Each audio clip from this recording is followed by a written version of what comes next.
지역 이슈를 속 시원히 풀어보는 헬로 이슈 토크입니다. 수년 동안 방치되다시피 한 경인 아라뱃길에 대한 활성화 방안이 윤곽을 드러냈습니다. 아라뱃길 공론화위원회가 시민위원회를 통해서 세 차례 토론과 수기 과정을 거친 결과 물류 기능을 줄이고 레저 관광 자원을 활용하자는 의견이 가장 많은 것으로 조사가 됐는데요. 오늘 그 자세한 내용을 짚어보겠습니다. 함께할 두 분, 이도형 홍익정경연구소장과 정진욱 뉴스원 기자와 함께합니다. 두 분 어서 나오세요. 네, 안녕하세요. 반갑습니다. 자, 먼저 아라뱃길 공론화위원회에서 시민과 전문가들이 참가하는 공론화위원회를 통해 경인 아라뱃길 공론화 방안을 내놨습니다. 가장 선호하는 결과가 어떻게 나왔나요? 네, A부터 G까지 7개 안 중에서 B안이 51명, 65.4%로 가장 높게 나왔습니다. 네. 3분의 2에 조금 못 미치는 수치라고 할 수가 있는데요. 최저간으로 선정된 B안은 화물선 운행을 야간에만 허용을 하고요. 김포 인천 여객 터미널을 해양환경체험관으로, 또 김포 화물 터미널 컨테이너 부두를 숙박시설 내지는 박물관으로 기능을 전환하는 안입니다. 또 굴포천 하수를 개선하는 방법으로 현행 수질이 4, 5등급인데요. 3등급까지 높이는 친수 기능을 강화하겠다라고 밝혔습니다. 다시 말해 물류, 여객 기능을 축소를 하고요. 수질 개선을 통해서 문화, 관광 기능을 강화하는 안이라고 할 수가 있습니다. 7가지 안 가운데 B안에 대한 설명을 해주셨는데 이게 어떤 과정을 거쳐서 나온 결과인지, 사실 이 경인 아라뱃길이 처음 추진 당시부터 이 경제 타당성 조사가 왜곡됐다, 혹은 이 무리한 사업이다라는 비판이 끊이지 않았고, 그 결과 물류 기능을 전혀 하지 못하는 그야말로 실패한 사업으로 전락했는데, 지금 다시 재활성화 방안을 찾는 만큼 이번에는 아주 정확한 진단을 해야겠죠. 지금 이 B안 충분히 수계 과정을 거쳐서 나온 건지 이렇게 볼 수 있을까요? 예, 일단 이 부분은 아라뱃길 인근 지역 인천시, 그리고 인천시는 부평구, 계양구, 서구, 그리고 부천시는 신중동, 오정동, 김포시는 고천읍, 사우동, 풍무동에 속한 주민 90명 구성된 시민회가 있거든요. 네. 이분들이 이제 지난 9월부터 개최된 수기 토론에 대해 시나리오 워크숍을 통해서 7개 최적 대안에 대한 후보안에 대해서 10월 10일부터 31일까지 대면, 비대면 방식으로 토론하고 수기하는 방식을 거쳤습니다. 일단 1차는 2020년 10월 10일 날 했고요. 그때는 이제 경인 아라뱃길 기능 재정립 및 배경, 그리고 쟁점, 그리고 바람직한 아라뱃길 미래상을 토론을 했고, 그리고 17일 날에는 아라뱃길 기능 재정립과 그리고 최적 대안 후보안 A안부터 G안까지 설명을 토론했고요. 그리고 10월 30일 날에는 7개 최적 대안 후보안 종합설명 최적 대안 후보안에서 B안을 선택을 했습니다. 네. 근데 이 부분에 대해서 어쨌든 좀 기간이 좀 부족하다는 그런 지적도 있어요. 기간이 짧았다. 네, 3회에 걸쳐서 그래서 한 10시부터 18시, 그러니까 오후 6시까지 정도 토론을 했는데 그 안에 이 A안부터 B안까지 정말 충분한 시간에서 거쳐서 토의를 했느냐, 그 안이 정말 정확하게 나왔느냐, 그 부분에 대해서는 어쨌든 공론화를 통해서 나온 것에는 상당히 좋은 점수를 매기지만, 또 다른 면에서는 또 좀 더 수기를 좀 더 거쳐야 되지 않느냐는 의견도 있습니다. 네, 인근 지역 주민 90명이 모여서 토론과 수기 과정을 거쳐서 의견 조사를 냈는데, 두 분 모두 이번 이 조사 결과에 대해서 좀 꼼꼼히 살펴보셨을 텐데요. 이 경인 아라뱃길에 대한 시민들의 의식을 좀 어떻게 분석하고 있습니까? 일단은 아라뱃길 문제점에 관련돼서는 하천 환경, 그러니까 수질과 생태에는 악화됐고 교통 접근성이 취약됐고, 그 쓰레기 악취 문제 가장 많이 선택한 걸로 나타났고요. 일단 불필요한 기능으로서 아까 소장님께서 말씀하신 대로 운하 기능, 그리고 물류단지의 활용, 여객선 유람선의 운행 등, 그리고 주변 이용시설, 친수시설 이용 등 하천 환경의 수는 일단은 불필요 기능이 조사가 됐습니다. 제가 말씀하신 그 불필요 기능은 이 B안에 대한 응답 기준을 말씀드린 거고요. 대신 반드시 필요한 부분은 하천 환경 관리라던가 주변 이용 시설, 친수 시설 활용, 그리고 홍수 관리, 그리고 여객선 유람선 운행 순으로 나타났고요. 근데 활성화 추가 기능을 봤을 때는 하천 환경의 개선 부분이 24.1%로 나타났고, 그 주변 이용 시설 및 친수 활성화가 22.1%로 꼽았고, 이어서 관광단지 등이 나왔습니다. 근데 인천시 부평구에서는 주변 이용시설, 친수시설 활성화를 가장 높게 꼽았고요. 그리고 다른 지역의 차이를 보이고 있습니다. 근데 운하시설 활성화 나타난 비용은 이제 인천 계양구가 다른 지역에 비해서 좀 많이 나타났습니다.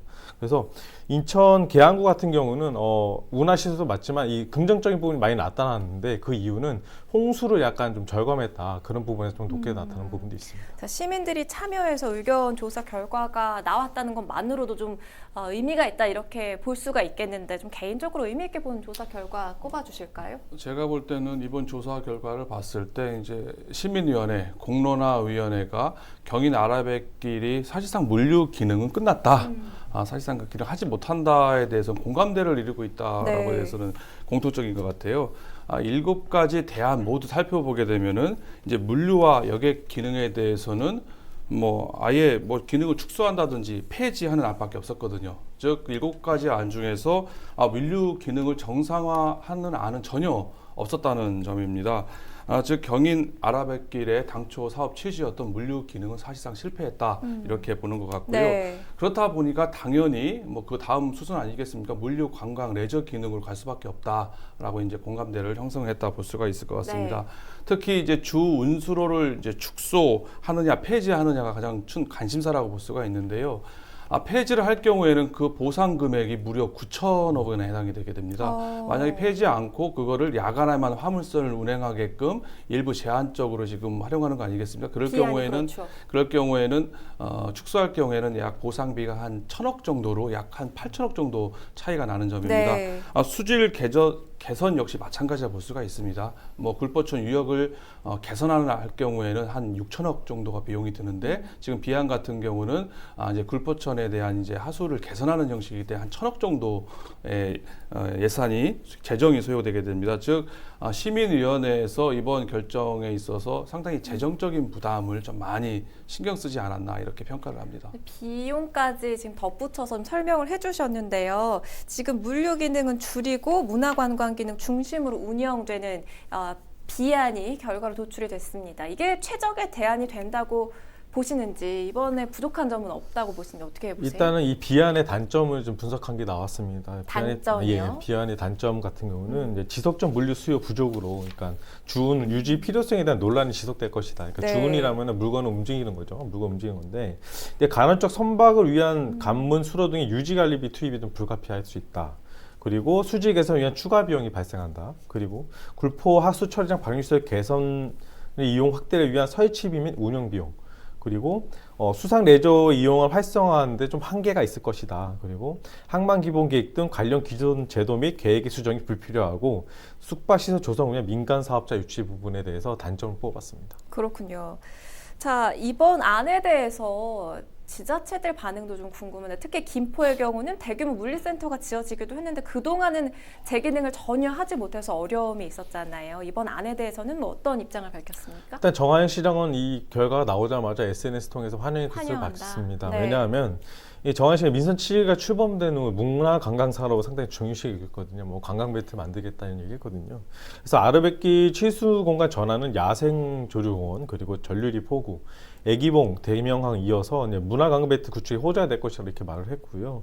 이제 반면 이제 경인항 김포 물류유통단지 협의회에서는 이미 물류 기능이 될 수 없다 이렇게 결론을 내리고선 다른 방법으로 아까 말했던 이 비안 같은 방법으로 계속 추진하고 자체적으로 토론도 했기 때문에 이 부분에서는 어느 정도 긍정적으로 보고 있는 것 같습니다. 그 아까 비안도 그 단점에 대해서 잠깐 짚어 주셨는데요. 이거 보면은 낮에는 레저 공간으로 활용을 하고 밤에는 물류가 운송되는 걸로 지금 나와 있어요. 근데 환경단체에서는 아무리 물류 기능을 축소한다고 해도 배가 다니기 때문에 수질 그 개선을 해서 친수 공간을 활용하는 거는 무리가 있다, 이런 비판이 나오고 있거든요. 이 부분 어떻게 보십니까? 네, 맞습니다. 지역 환경단체에서는 이제 수질 개선에는 아무래도 한계가 있다. 근데 비안은 한계가 있다고 보고요. 아예 물류와 여객 수송 기능 아예 폐지해야 된다는 입장을 밝혔는데요. 네. 이제 배가 다니는 걸 축소해야 한다고 이야기하면서 친수공원이 시민에게 도열된 이야기를 하고 있는데, 반면에 실질적으로 주운을 하면은 친수공원 돌린다는 것은 환경단체는 절대로 불가능하다. 이거는 환경 오염이 될 수밖에 없다는 입장이어서 환경단체 입장에서는 아예 물류와 여객 수송 기능 아예 폐지해야 되는 입장을 펼치고 있습니다. 또 지금도 물류와 여객은 거의 이루어지지 않고 있는데 이 비안 선택하게 되면 또 밤에는 물류 운송 기능을 하겠다는 거잖아요. 이게 네. 비용적인 측면 때문인 건가요? 아무래도 앞서 말씀드린 것처럼 그 밤에 야간에 그 화물선을 운행해야 될 경우에는 보상비가 대폭 줄어들기 때문에 네. 비용의 문제는 발생한다 볼 수가 있을 것 같고요.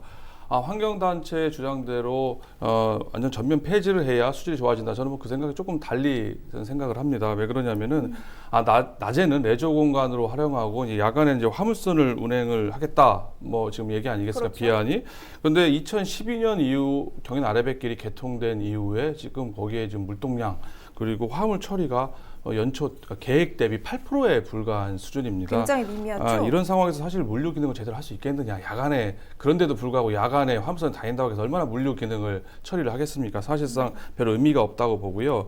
환경단체 주장대로 이제 배가 다니기 때문에 수질 개선에 문제가 있다 없다 이렇게 보기는 조금 어려울 거 저는 생각을 합니다. 네. 제가 볼 때는요 야간에도 화물선이 제대로 통하기 어려울 거라 이렇게 생각을 해요. 지금 물동량 자체가 많지 않을 거라고 볼 수 있기 때문에 네. 그렇게 연기하기는 조금 무리라고 보여지고요.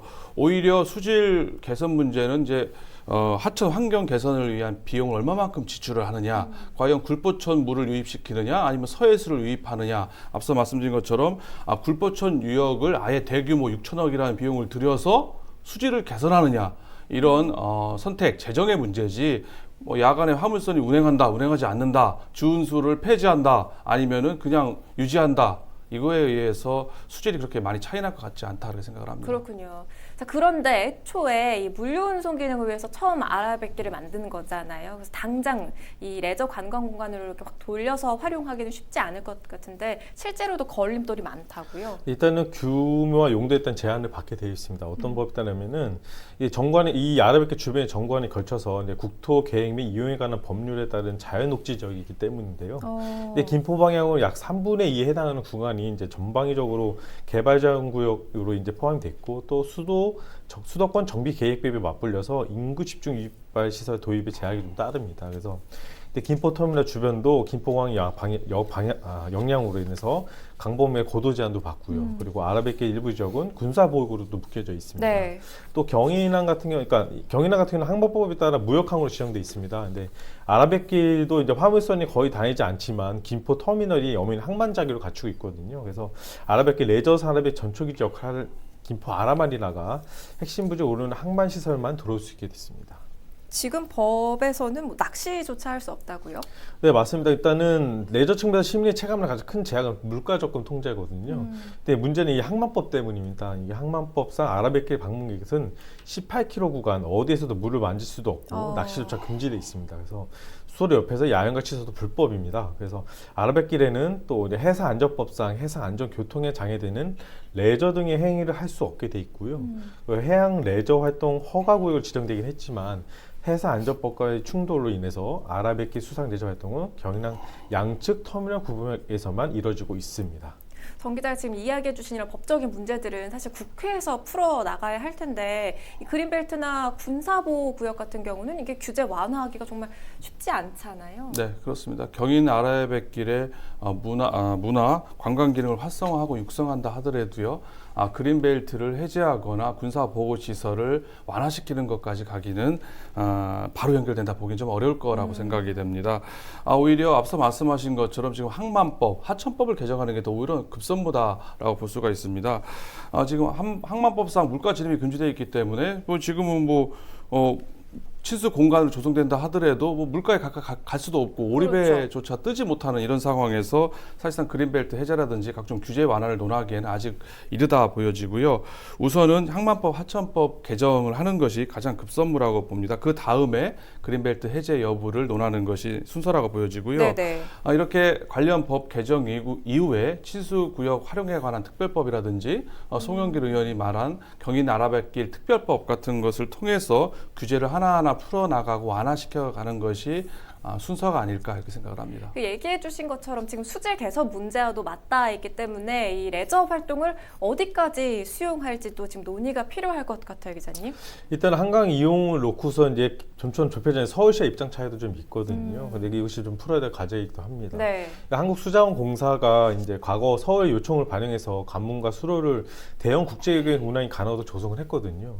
그런데 이제 2013년도부터는 서울시가 이제 한강 내 임시 선착장 사용 그리고 수심 미확보 구간 준설, 그리고 항로 지정 그리고 공용 선착장 건설들에 대한 대형 선박 운항에 대한 필요한 추가 사항을 허락하지 않았습니다. 그래서 아라뱃길 유람선 한강 진입 문제는 지난 2016년 국무정식 규제개혁 과제로 선정돼서 서울시가 인천시가 참여한 민간협의체에서 논의가 됐지만 이듬해 이 협의체는 서울 인천시 공동으로 아라뱃길 선박의 여의도강 타당성 검토 용역 추진하는 데 합의를 했습니다. 하지만 서울시의 자문기인 한강시민회가 신곡 수중보, 철거방의 용역 포함을 요구하고 선박 운항 반대 입장을 보이면서 민간협의체 자체가 중단이 됐거든요. 네네. 그래서 이런 문제 좀 풀어야 될 문제일 것 같습니다. 아라뱃길은 사실 지역의 오랜 숙제인 만큼 지금 이렇게 논의가 진척되는 것만으로도 사실 반가울 텐데, 자, 그렇다면 지금 어느 정도 수준의 그 레저 관광 기능이 필요하다고 보십니까? 일단 시민의원회에서 가장 선호가 된 비안을 기준으로 할 때요. 해양환경체험관, 박물관, 숙박시설이 포함되어 있지 않습니까? 이외에도 뭐 유람선, 무동력선 등이 있는데요. 좀 쉽게 더 말씀드리자면은 뭐 한강시민공원, 한강 둔치 정도를 모델로 생각하면 될 것 같습니다. 네네. 우선 일단 시민들이 많이 모이는 공간을 조성하는 게 필요할 거라고 생각이 되고요. 하지만 현재는 기본적인 편의시설조차 없는 상태라 볼 수가 있습니다. 이제 푸드트럭 몇 대, 뭐 화장실, 그리고 작은 카페 정도가 있는 상황, 열악한 상황이라 볼 수가 있거든요. 그렇다 보니까 가족, 지인들이 편하게 찾아가서 쉬고 그리고 찾을 수 있는 장소가 지금 되지 않고 있다는 문제점이 있습니다. 그렇다 네. 보니까 이런 편의시설을 확충하는 것이 가장 중요한 상황이라고 보여지고요. 다만 과거에 수변공원 뒤에 펜션이라든지 식당들이 난립해가지고 사회적 문제를 일으킨 적이 있지 않습니까? 이런 자연환경을 훼손시키거나 오염시키는 방식의 개발 방식을 좀 지양해야 되지 않을까 이렇게 생각을 합니다. 서울 한강을 모델로 삼아보면 좋을 것 같다는 의견이 있는데, 김포시 측에서 바라는 것들도 있을 것 같아요. 일단 김포 쪽에서는 이제 법이나 이런 부분에 대한 해결을 먼저 우선되기를 정부적으로 요구를 하고 있고요. 그리고 이 아라뱃길은 김포 쪽이지만 나머지 그 아라마리앙은 김포 쪽이지만 아라뱃길 전체가 인천 쪽이 좀 많이 있습니다. 그렇기 네. 때문에 인천시와 같이 협조해서 환경부 그리고 정부를 대상으로 해서 이 부분에 대한 거를 잘 진행될 수 있도록 협조를 하겠다 이렇게 얘기했고요. 어쨌든 김포 쪽에서는 그러니까 관광 벨트에 대한 호재라고 발생했기 때문에 적극적으로 뛰어들 것으로 보이고 있습니다. 네. 하지만 문제는 아까 소장님께서 말씀하신 대로 예산 문제가 상당히 많이 걸려 있어요. 이 부분을 과연 누가 해결할 것인지, 이게 선호도 조사에서 주민들이 얘기했을 때는 공공재 비용 투입, 그러니까 나라의 돈을 투입하는 건 상당히 반대를 하고 있거든요. 이 부분에 대해서 어떻게 해결할 건지에 대해서 네. 좀 더 많은 고민이 필요해 보입니다. 그 예산 문제 잠깐 지적을 해주셨는데, 지금 이 활성화 방안이 나오게 되면 또 막대한 비용이 투입이 될 텐데, 그건 어떻게 마련이 될까요? 만약 비안으로 추진될 경우에는 예산이 한 5천억에서 6천억 정도가 소요될 것으로 추정이 됩니다. 네. 만약 주 운수로를 폐지한다거나 아니면 하천 환경 개선에 역점을 둘 거라는 공론화위원회 결정이 나게 된다고 하면은요, 1조는 훌쩍 넘는 1조 8천억까지 늘어날 수도 있는 상황입니다. 즉 공론화위원회가 경인 아라뱃길 활성화 비용에 대한 고민이 클 수밖에 없다 볼 수가 있는데요. 그렇겠네요. 시민위원회에서 이렇게 비안으로 결정된 이유도 가장 이런 재정적인 부분에 주안점을 뒀기 때문에 이렇게 결정됐다 볼 수가 있습니다. 공론화위원회에서도 이 시민위원회 결정처럼 비안으로 정부 공고안으로 낼 가능성이 높다고 추정되는 것도, 예상되는 부분도 바로 이런 재정 문제 때문에라고 볼 수가 있는데요. 네. 어쨌거나 수천억 원에 달하는 이 막대한 비용을 어떻게 조달하느냐, 마련하느냐가 관건이라고 볼 수가 있는데요. 재정 사업으로 가기엔 좀 부담스럽다 볼 수가 있을 것 같고요. 지난 경인 아라뱃길 사례처럼 공기업을 통한 간접 투자 방식을 하거나 아니면은 개발 이익 환수를 통한 방식으로 좀 더 할지는 좀 더 지켜봐야 될 것으로 보여집니다. 이 막대한 비용 때문에 정말 고민이 깊을 것 같아요. 이게 지금 개선안이 아직 확정은 아닌데, 확정되려면 어느 절차가 남아 있는 건가요? 일단 공론화위원회는 이제 당초 시민회에서 3분의 2 이상 득표를 얻은 환경부에 공고할 예정이었습니다. 근데 투표는 시민 한 명당 4개안까지 선택할 수 있는 방식이었고요.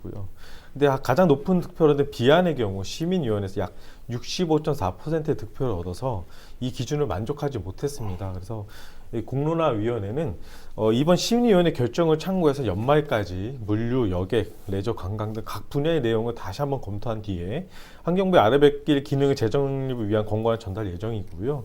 그러면 이제 환경부는 공론화위원회 권고안에 따라 구체적인 실행방을 마련해 추진하게 됩니다. 근데 아까 말씀하셨던 대로 이 시민들의 의견이 좀 수기가 좀 짧았다. 네. 네. 이 부분에 대한 논란이 좀 있을 것 같고요. 또 시민들이 반대하는 시민들도 있기 때문에 이 부분, 그러니까 환경단체나 이런 부분이 있기 때문에 이런 부분 다시 어떻게 해결해야 될지도 다시 한번 봐야 될 것 같습니다. 이미 당초에 2조 7천억 원 가량의 비용이 들어간 경인 아라뱃길, 이번에 또 활성화 방안이 나오면서 추가적인 비용이 들어가게 될 텐데 물류 대신 레저로 성공할 수 있을지 오늘은 경인 아라뱃길 짚어봤습니다. 헬로 이슈토크를 모두 마칩니다. 시청해주신 여러분 고맙습니다.